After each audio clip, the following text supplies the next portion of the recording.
Ok, nói đi. Đây đông đá nè. Yeah. Đây nó thổi qua nhưng mà thổi ít. Nè, cái này năm tháo ra này chạy xuống đây. Cái ngăn đây nè. Bên đây không có lạnh nhiều hả? Ít nè, thấy không? Mà có lạnh ha. Có là mới ít. Thổi qua e chỗ này nè, e chỗ nào xem. Chỗ này. Lấy để đèn nó thổi. Lấy sao đây?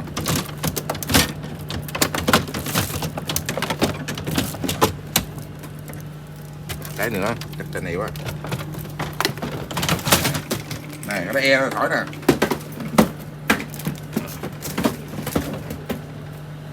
Nè nó thổi nó không mà thấy không?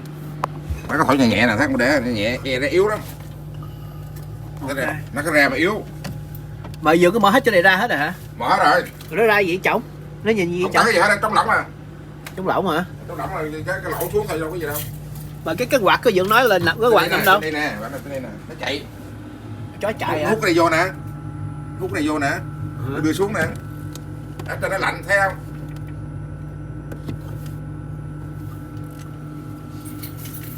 Mà cái này Việt Nam chỉnh không được, nào không biết đường nào chỉnh này, nó lâm la hết. Sao mà nó tối thui vậy? Thì vậy, cái đèn này nó bị hư cái gì này bấm nó nè.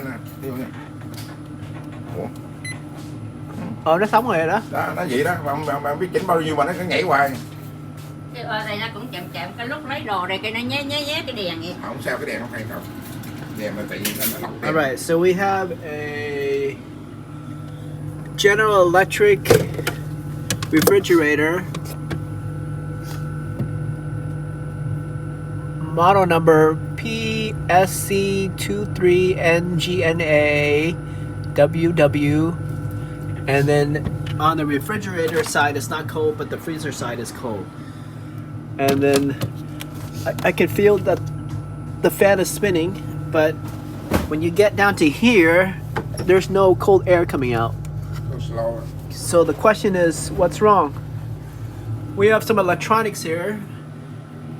It's set to 3 pounds, express chill, select temperature, custom cool, cooler, warmer, 37 is recommended. And 37 is recommended.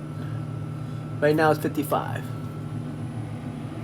Adjust freezer temperature. 0 is recommended. And that's our problem.